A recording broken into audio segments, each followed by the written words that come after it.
We can see here, this is an ancient picture of Nimrod, that all the sun gods from every region might have had different names, but they can all be traced back to the original sun god, Baal, aka Nimrod. Look at this picture of him with a long beard. You can begin to see where I'm going to go next as we begin to discover what the December 25th holiday, how it gets connected to Santa Claus himself. Some of the different names that Baal had was this. In Persia, it was Mithras.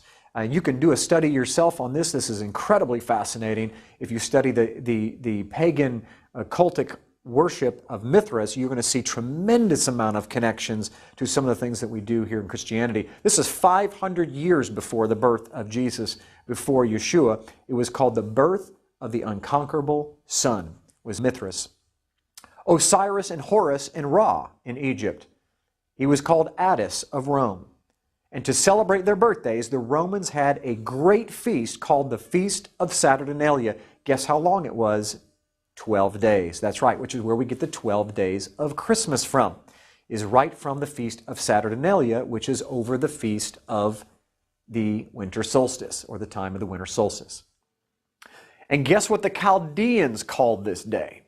Today we call it Christmas, but back then the Chaldeans called it Yule Day. Do you know what the word Yule literally means? It means the day of the infant. And they were certainly not talking about Jesus. They were talking about Tammuz, who was the Son of God, who would one day come back and save them from the world. You see, Satan can't do anything else but take the truth, twist it, and get people to believe a lie. And that's what he did with the story of the birth and the death of our Lord, is he replicated that in paganism. And so at some point his plan was to take the paganism and mix it into Christianity. And whenever you mix holy with the profane, the scriptures call that unholy.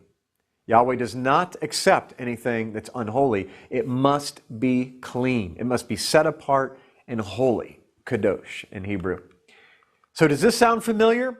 Let's move to this character called Odin, because this is where we're going to get into a little bit more detail of our holiday, is where some of these symbols come from. Along with the celebration of the sun gods, the Scandinavians also worshiped this god called Odin. He was the god of intoxicating drink, ecstasy, as well as the god of death. And because of the Feast of Saturnalia dealing with all those things, he naturally became the most popular god of the Feast of Saturnalia, which was a sun god, which we can trace all the way back to Baal himself.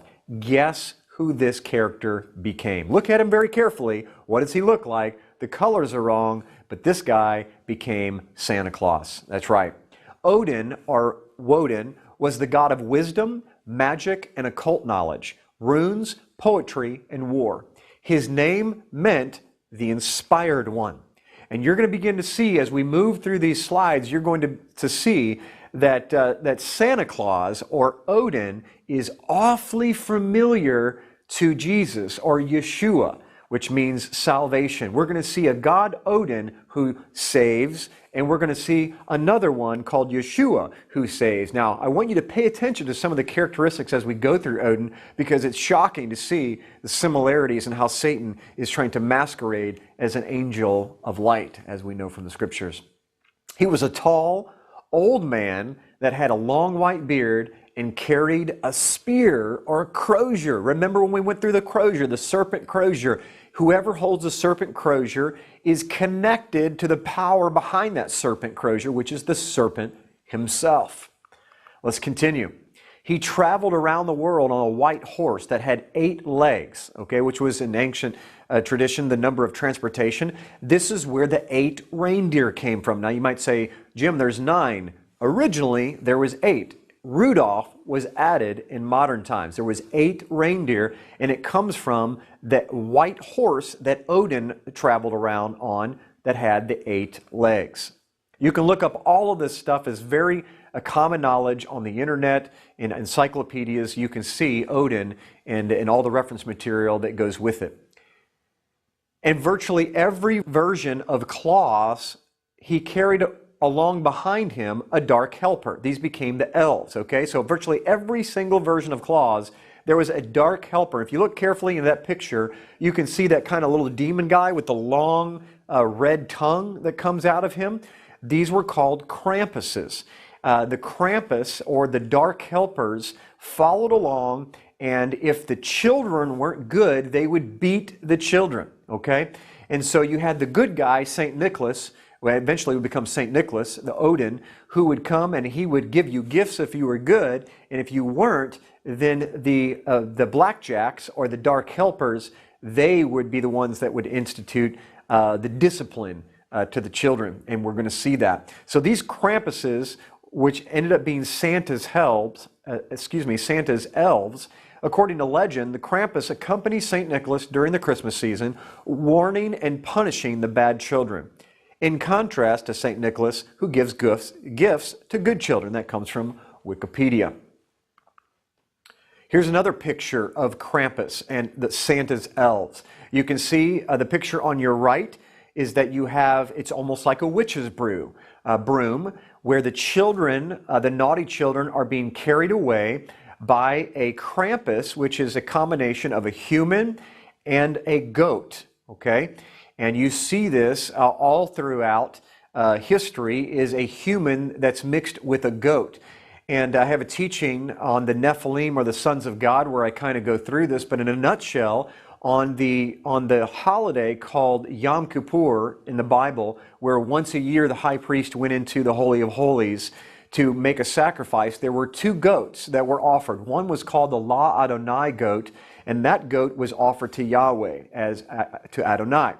And the other goat was called the La Azazel goat, and that goat was taken off into the wilderness, and it was pushed over a cliff. And the La Azazel goat was where they took the hands of the high priest, and they would incorporate all the sins of Israel onto the head of this goat, and then send it off into wilderness to Azazel. Now, Azazel was a man-goat god, okay, in ancient mythology. And so it was said that it was Azazel who caused man to sin, and so all of the sins of mankind for that year, the Israelites, would be placed on the head of the Azazel goat. And this is what we see transferred all the way down into another form of Santa's helper is actually Azazel, if you will, or the Krampus is what they call it today. And the picture on the left you can see is actually a modern day picture of a festival, a Christmas festival, in Germany, where they continue to use this celebration, and they bring out Krampus, or Santa's helpers.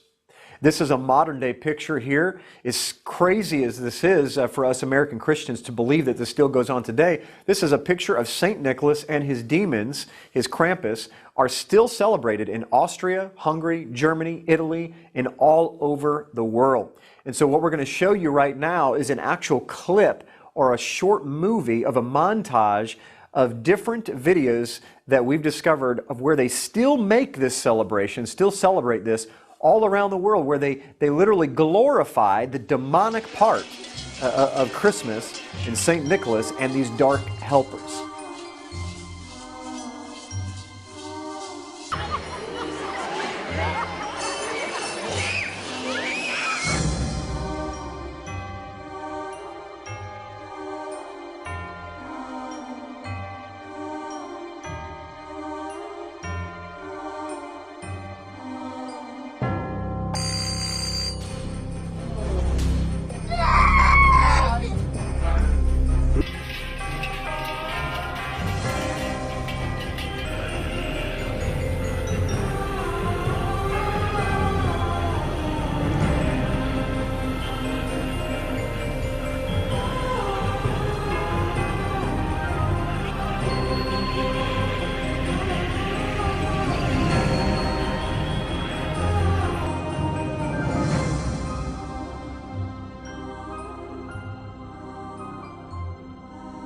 I know, I apologize, it just keeps getting worse, doesn't it?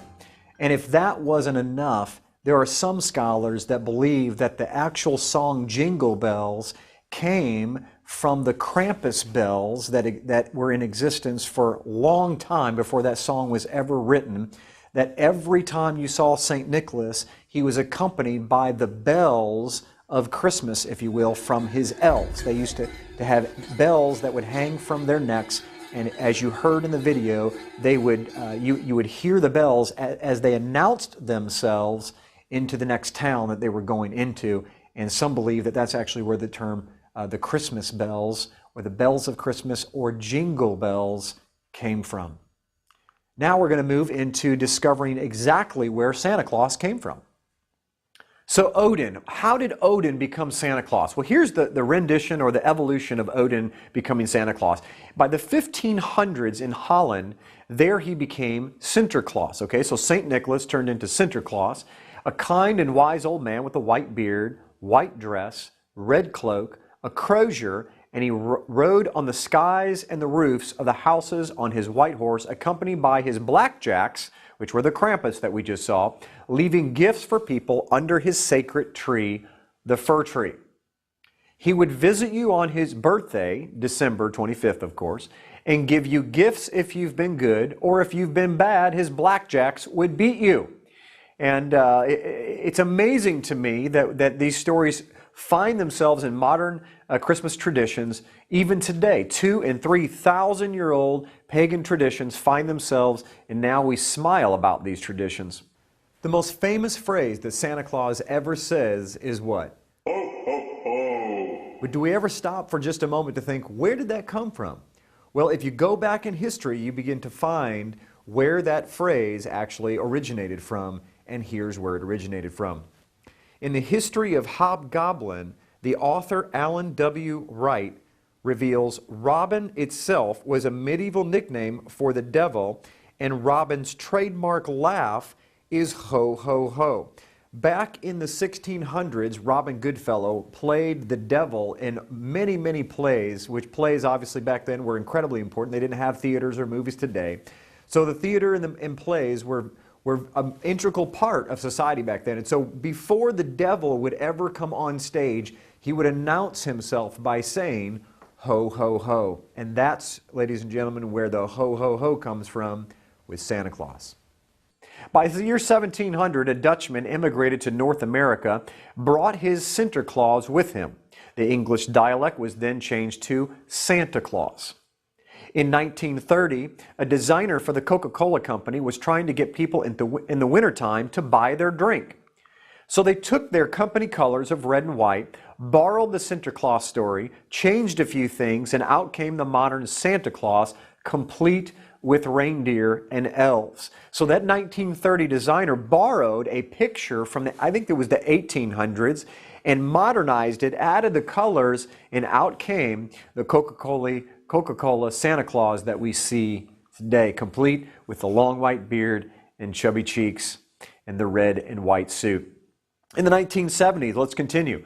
The Second Vatican Council, listen to this, formally stated that no Roman Catholic bishop by the name of Nicholas ever existed. They downgraded St. Nicholas. They took away his sainthood because there was evidence that brought forth to the Vatican that it was possible that he never even existed, along with many other saints.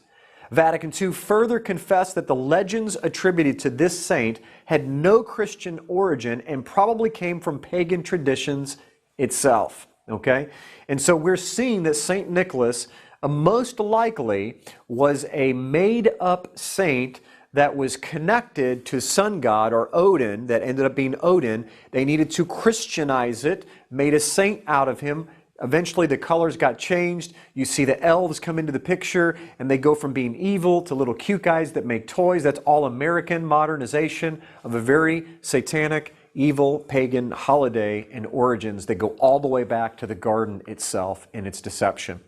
Look here, the World Book Encyclopedia says this: the belief that Santa enters the house through the chimney developed from an old Norse legend. The Norse believed that the goddess Hertha appeared in the fireplace and brought good luck to the home. That's actually where the word hearth comes from. It comes from Hertha, which was the goddess of the Norse. And so we see that right out of the World Book Encyclopedia, that Santa comes down the chimney has nothing to do with anything that is good, has everything to do with a God that came through fire. And ladies and gentlemen, I only know one God that goes through fire, and that is Satan himself, that will be eventually thrown